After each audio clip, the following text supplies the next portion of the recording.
Olá, aluno, bem-vindo à penúltima aula do curso de Plano de Contingência do Negócio ou Plano de Continuidade do Negócio. Esse primeiro slide vocês podem ver aí algumas situações onde o plano ele pode ser acionado, continuidade das operações, continuidade do negócio, né, como um todo, sinistro na comunicação, tá? Isso de forma mais geral, de forma mais global, infraestrutura crítica necessária, que pode não estar disponível, ponto de encontro em emergências, contingência em cima da informação, resposta a incidentes cibernéticos, recuperação de desastres, mas eu estou focado e direcionado aqui no nosso curso para negócios. Então, o plano de contingência, o plano de continuidade de negócio está basicamente direcionado, tá, para essa temática. Hoje nós vamos ver um pouco mais da teoria, tá? E vamos entrar na prática, na confecção de um plano de continuidade de negócio. Vamos lá? Bom, o plano de contingência, para que a gente entenda um pouco mais a respeito dele, vamos ver o conceito de contingência, tá? Probabilidade de que algo aconteça ou não. Então, voltando, ele é uma preparação para uma possibilidade da ocorrência de um evento. Então, você tem ele pronto, preparado, mas espera-se que ele não seja utilizado. Se ele não for utilizado é porque tudo vai muito bem na organização, tá? Mas ela está preparada.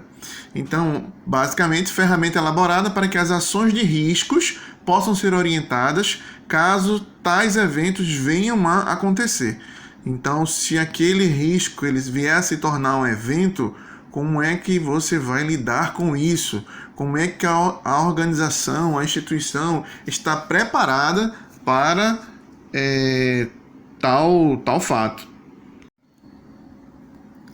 Bom, no que tange um plano de contingência, primeiro você tem que relacionar e classificar os riscos, tá? Quando a gente fala relacionar, seria identificar quais são os riscos, tá? No cenário externo, tá? Aí você vai ter que ter um contexto, né? Para poder puxar esses riscos do contexto, que podem trazer qualquer tipo de impacto para você. Então, a primeira coisa, identificar os riscos. Segundo, plano para acompanhar, atenuar ou eliminar o risco, tá? O que acontece? Muitas vezes, quando a gente fala em levantamento de risco, a gente considera todos os quadrantes do contexto, que são forças, fraquezas, oportunidades e ameaças. Mas no que tange somente a ameaça, que é o nosso foco aqui, a gente não tem muito como reduzir o risco. A gente pode se proteger desse risco, desse evento. Por quê? Porque a ocorrência do risco está relacionada a fatores externos, que muitas vezes não estão sobre a sua alçada, ou o seu poder de evitar isso, tá? Aí, na sequência, plano alternativo, contingência, tá? Para que aquele risco venha acontecer, caso ele venha acontecer, né? O que fazer? Definir quais são os recursos necessários para fazer com que aquele plano de contingência ele entre em vigor. O próprio plano, nas diretrizes dele, já vai indicar que recursos são esses. Aí, elaborar uma matriz de responsabilidade, quem vai ser responsável pelo quê, e o detalhamento do plano de contingência, que são os procedimentos que cada um vai ter que executar ou que cada um vai ter que tomar baseado no risco que foi identificado. E qual é o objetivo do plano de contingência? O plano de contingência é um documento onde estão definidas as responsabilidades estabelecidas em uma organização para atender a uma emergência e também contém informações detalhadas sobre as características da área ou sistemas envolvidos. É um documento desenvolvido com o intuito de treinar, organizar, orientar, facilitar, agilizar e uniformizar as ações necessárias às respostas de controle e combate às ocorrências anormais, né? Não normais, tá? Anormais, que fique claro isso. Eu queria frisar também nesse texto que ele remete aí a objetivos, a hora que ele fala aí, orientar, facilitar, capacitar, gente. Essa seria a palavra mais correta. Porque não adianta você criar um plano de contingência que ninguém fique sabendo o que fazer depois. E é como se fosse um plano de emergência na área de segurança. Você não precisa saber o que é que vai fazer. Por exemplo, pegou fogo na empresa, vai ter que esperar a brigada de emergência, vai ter que fazer fila indiana, e você é treinado nisso, até no entendimento dos silvios do alarme de emergência. Então a mesma coisa aqui. a equipe vai ter que ser treinada, a equipe responsável, no que fazer nesses casos, tá? Mesmo quando não há uma ocorrência prática. Vai treinar com base em simulações. No caso de 5 pontos importantes que a gente deve considerar, e nessa sequência seria identificar qual o problema precisa ser solucionado, tá? Qual é o risco crítico. Para isso a gente vai valorar o risco. Eu vou mostrar a vocês como fazer isso. A gente vai para a prática agora, tá? Saber como e onde ocorre o problema, entender o respectivo impacto daquele risco, porque a criticidade ela depende desse impacto e da probabilidade. Quando ocorre o problema, o gatilho que vai acionar, ou seja, que vai abrir os seus olhos para ter um cuidado maior a respeito daquilo, tá? Daquele assunto.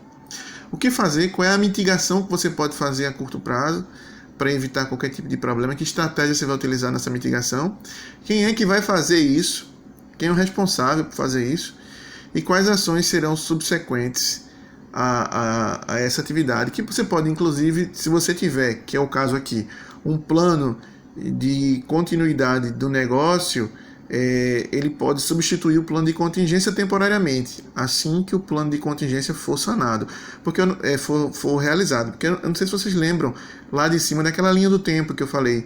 Então, essa fase do plano de contingência é a fase de preparação.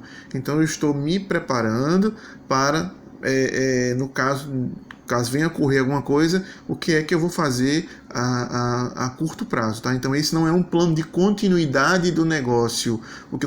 Isso eu vou mostrar depois, vou mostrar amanhã para vocês.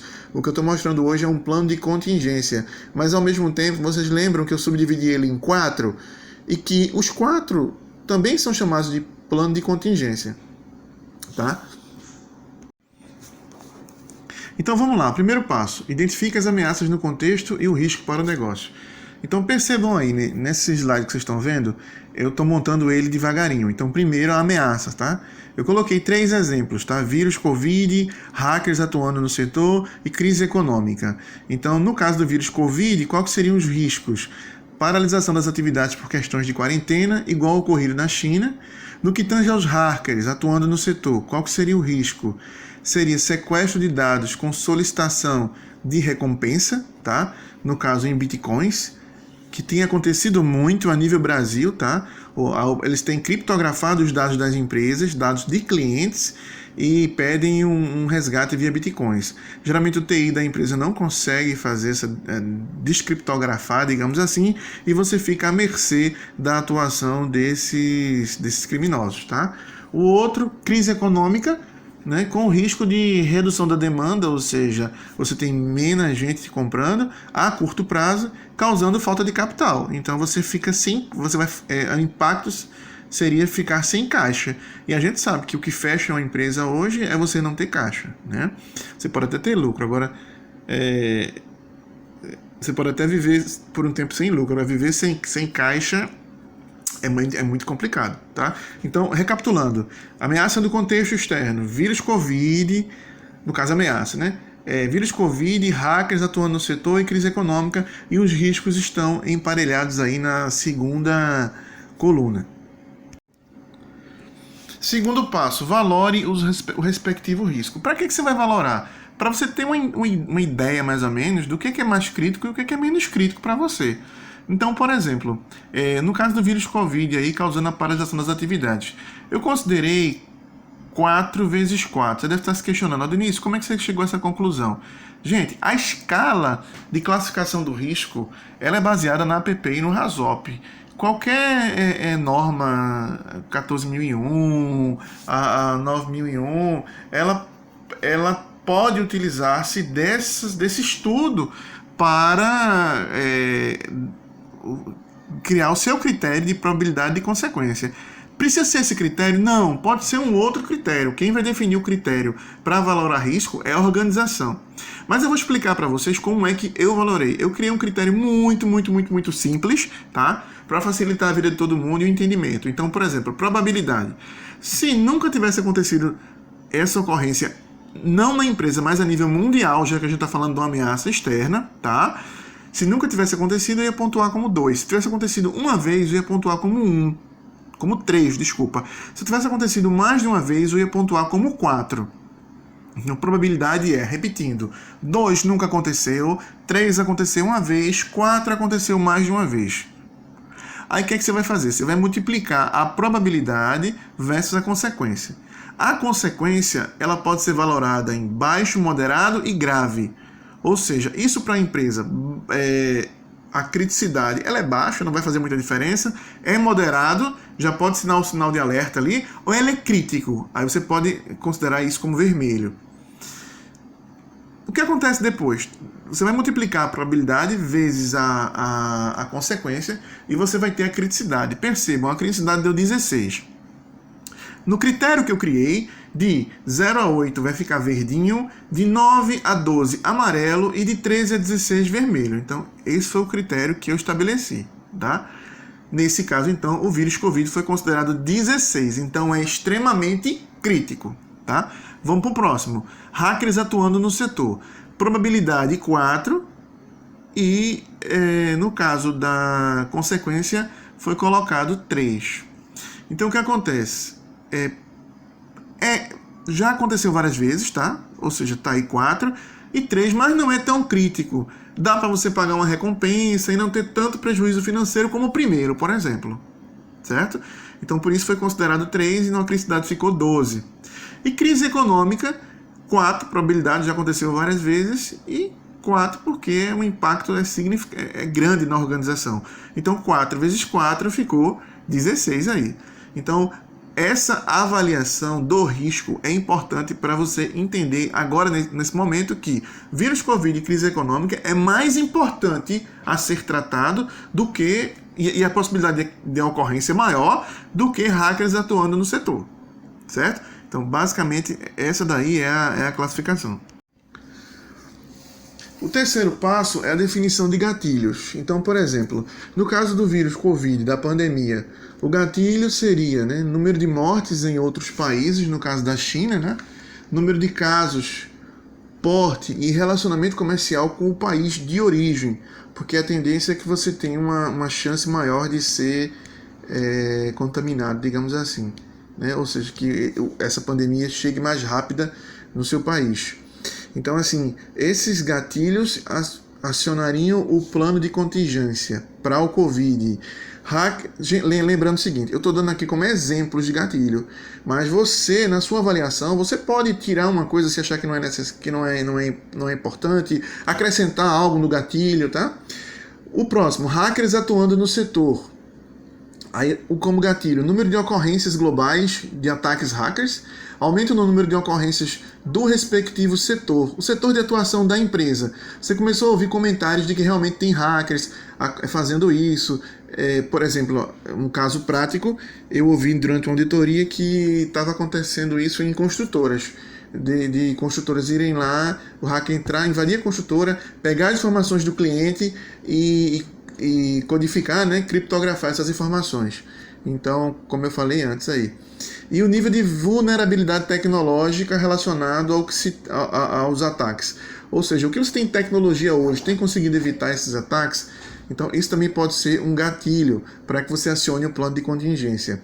No que tange a crise econômica, aí você tem aí os indicadores a nível nacional, global, para que indicam que a economia está em crise. Então, por exemplo, decréscimo do PIB, inadimplência, ICMPE, a taxa de desemprego, inflação, taxa Selic, dólar. Então, tudo isso vai indicar que esse evento, né, está prestes a acontecer, digamos assim. A próxima coluna a gente tem estratégia de mitigação. Então, por exemplo, no primeiro caso aí do vírus Covid, da pandemia, né? Você precisa de quê? De caixa. Precisa de caixa para poder passar pela situação, que vai se demonstrar aí no próximo mês. Então, sabendo disso, lembrando que a gente está falando há 2, 3 meses atrás, certo? Você poderia redução no volume de investimentos planejados, tá? Então, aquilo que tinha sido planejado para investir esse ano na empresa, você já bloqueia, porque isso vai gerar caixa. Ampliar a atuação da equipe de vendas nos próximos 2 meses, medida mitigadora. Se eu estou percebendo que é mais ou menos uns 2, 3 meses para que ocorra a pandemia, então eu vou ter que dar o meu máximo para conseguir recurso, né, para conseguir vender nesse período que antecede esse momento. Desenvolver campanhas promocionais dentro de gerar caixa, tá? Ou seja, campanha de marketing, para que você consiga também um volume maior de venda. E reduzir volume de compras, que dependendo do negócio, se for um comércio, por exemplo, você vai ter boa parte do caixa da organização destinado ao pagamento de boleto bancário. E você vai reduzir esse volume de compras nesse período aí, pensando nessa situação. No que tange aos hackers atuando no setor, estratégia de mitigação, contratação de consultoria tecnológica para diagnosticar se a segurança que está sendo utilizada pela organização hoje, ela pode ser melhorada, tá? E disponibilizar linha de crédito para pagar o resgate, que é o que tem acontecido. Então você já começa a visualizar aí nos bancos essas linhas de crédito, para caso aquilo aconteça, você pagar, porque você não pode ficar sem as informações do seu respectivo cliente. Então tem que ficar realmente à mercê do bandido, né? Crise econômica. Aí você tem revisão da política de crédito e cobrança, você concede menos crédito num momento como esse e aumenta a cobrança, tá? Para garantir o recebimento, e reavaliar a política de preço praticado. Também no momento de crise econômica, quando você ganha pelo volume, quanto mais você vende, né? A margem menor, mas você ganha mais do que ficar vendendo com preço mais alto, pouco e com a margem maior. Então você revê sua política de preço, tá? Digamos assim. O quinto e o sexto passo estão relacionados a definir responsáveis e procedimentos. Então, por exemplo, responsáveis. No caso do Covid, essas ações de estratégia, de mitigação, estão direcionadas diretamente ao gerente financeiro, o coordenador de vendas e o comprador. Então, é esses três aí, esse trio, tá, que vai fazer com que a coisa aconteça. No que tange aos hackers atuando, seria o coordenador de TI e o gerente financeiro, que vai ter que disponibilizar recurso, linha de crédito, e o gerente de TI para garantir a proteção, tá? E o resgate correto desses dados, digamos assim, tá? E no caso, indicar também um profissional específico, né, para o diagnóstico do que aconteceu. No que tange a crise econômica, gerente financeiro e coordenador de vendas. Tá? Essas duas pessoas aí que são responsáveis, no que tange ao nosso plano aqui, por garantir o nosso PCN, tá? Para a crise econômica. Aí os procedimentos detalhados, vamos lá, que é importante frisar. No que tange ao vírus Covid, aí reduzir em 20%. Aí, gente, isso aqui é um exemplo, tá? Vocês vão confeccionar da forma que vocês acharem mais adequado.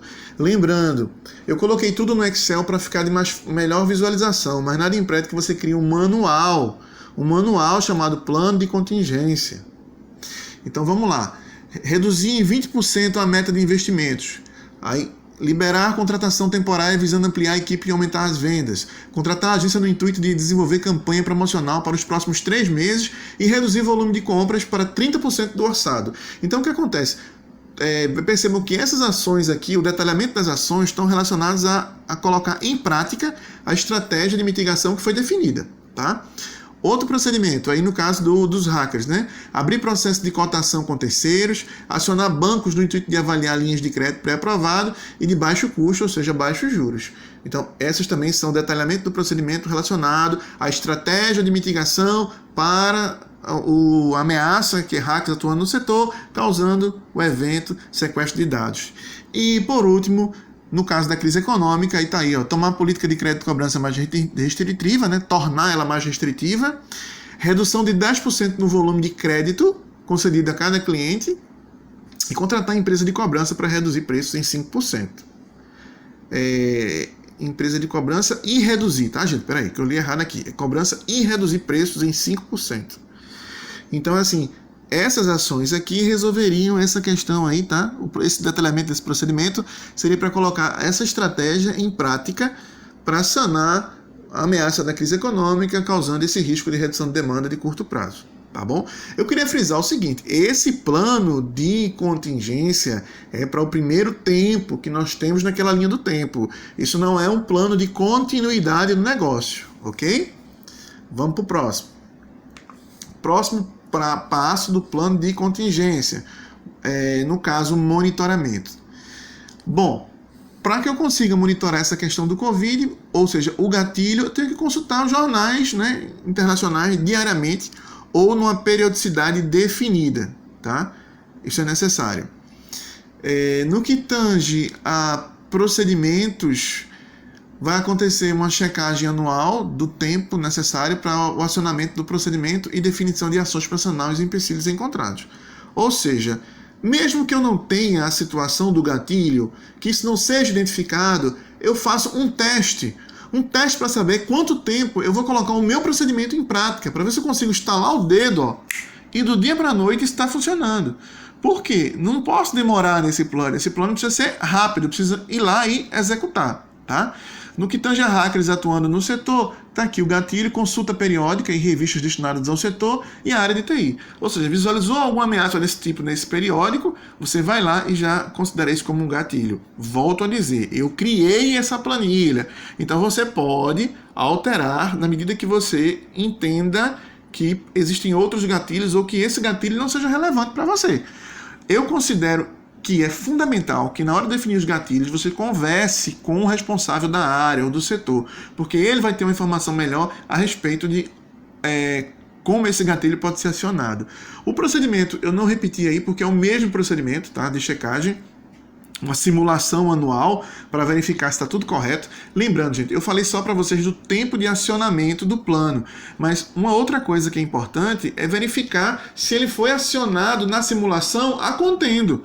Porque, por exemplo, se está citando no procedimento que tem que avaliar uma linha de crédito de baixos juros, e na hora que você foi fazer o levantamento, foi fazer uma simulação, o gerente financeiro pegou e colocou uma linha de crédito com juros maior, então o plano não será feito da forma correta quando da ocorrência do evento. Então, nessa situação, é fundamental que vocês criem ações para reavaliar o plano. Ou seja, o plano, no caso, com o simulado, o monitoramento, né, o simulado que vai surgir, seja lá um relatório, qualquer coisa, dele surgem ações para que vocês tornem isso viável e seguindo aquilo que foi pré-estabelecido.